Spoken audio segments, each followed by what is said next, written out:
Hello, and welcome to this Apex SQL CI/CD Toolkit Web Dashboard Demo Introduction. The Apex SQL CI/CD Toolkit Web Dashboard is a customizable build agent with a web-based user interface used for creating and executing continuous integration and delivery pipelines. The Apex SQL CI/CD Toolkit Web Dashboard enables users to create flexible CI and CD pipelines with highly customizable pipeline steps. The dashboard utilizes the Apex SQL CI/CD Toolkit PowerShell code via a web-based user interface and provides an easy method for database developers to build, review, document, and deploy changes for SQL Server projects with full customization. For the creation of customized CI and CD workflows using the web dashboard, there is a selection of steps displayed in the pipeline configuration view. Steps are represented as interactive icons within this view and grouped based on their common usage. The first group of steps are used for creation of CI pipelines. The Build step is the first in line and used to build a new database for testing with committed changes, including both schemas and static data from a source control repository. To configure the Build step, use the Source drop-down menu and choose a data source that has previously been created as source control data source configured to the desired repository.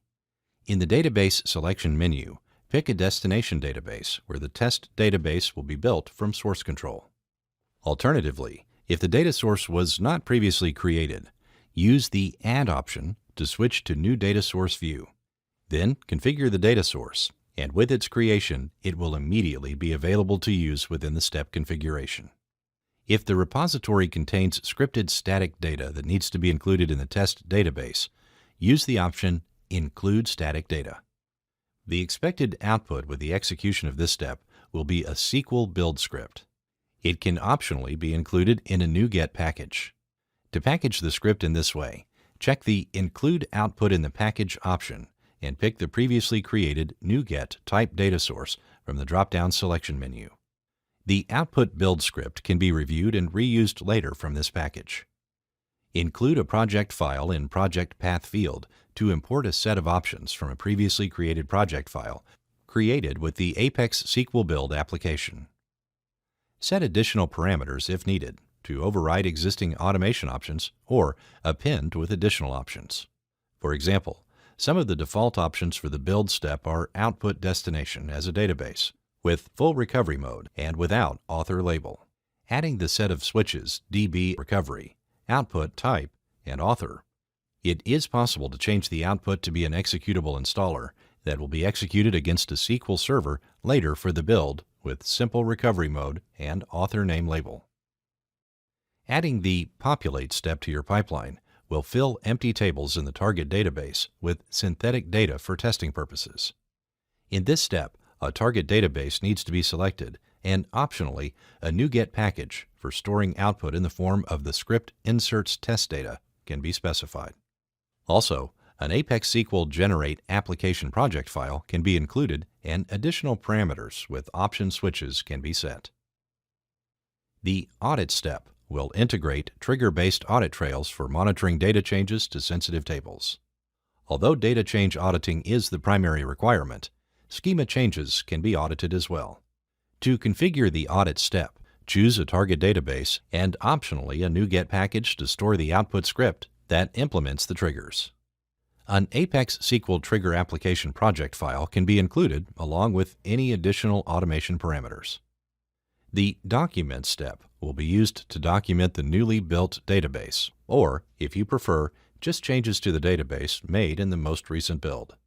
In the configuration view for this step, the target database needs to be added and, optionally, a package for storing the output documentation. For additional customization, Apex SQL Doc application project file and additional command line parameters can be added. When the Document Changes Only option is checked, only differences between the source and target databases will be documented. The Test step will run unit tests on the target database. The step has a specific option to install a SQL COP static code analysis process that will check the database against a set of best practices. In the configuration view, a target database is needed. There's also an option to specify a NuGet package to store test report output. A field is present for the Apex SQL Unit Test Application class, which will include set tests created with the application. And, just like in other steps, a field for additional command line options exists to provide any command line override instructions. Add the Review step to process the test-targeted database against a set of SQL coding best practices, enforce standards, and fail the pipeline if the standards aren't met. The step configuration view includes the standard selection option for a target database and a NuGet package for review report output files. In order for this step to work, a rule base file has to be included, so the path to a rule base created with Apex SQL Enforce needs to be defined. The Package step will create a script folder of the tested database using the Apex SQL script application without any synthetic data.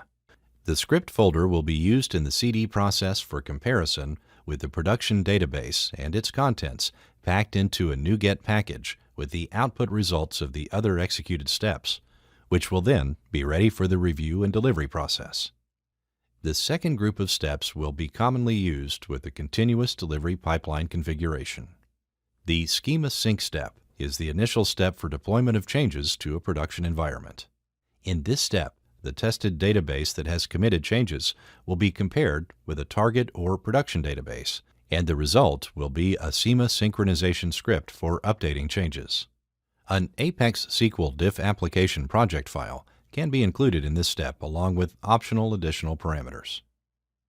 The optional Data Sync step compares static data of the source database to the destination database and creates a data synchronization script which will later update the target or production database with any static data changes. An Apex SQL DAT diff application project file can be included in this step, along with any optional additional command line parameters. This Deploy step executes the previously created schema and data synchronization scripts and updates the selected target database with changes. As a data source, it is possible to directly pick synchronization scripts from their location. Alternatively, by checking the From the Package option, it's possible to choose a NuGet package which includes the sync scripts created in previous steps. With Schema Sync, Data Sync, and Deploy steps added to the CD pipeline, after execution, the production database will be updated with all the committed database changes previously tested and verified. There are two additional steps that can be used with pipelines. The Notify step can be configured to send email notifications about pipeline and step execution results.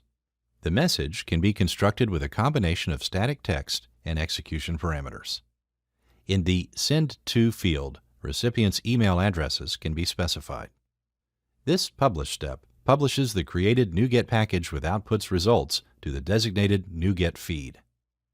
For this purpose, the URL for the NuGet feed and proper API key have to be included. When the setup for the pipeline is completed with all the steps configured and arranged, the pipeline is ready for execution.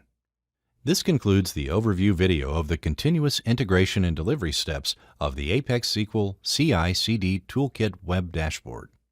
Thanks for watching. For more information, go to apexsql.com.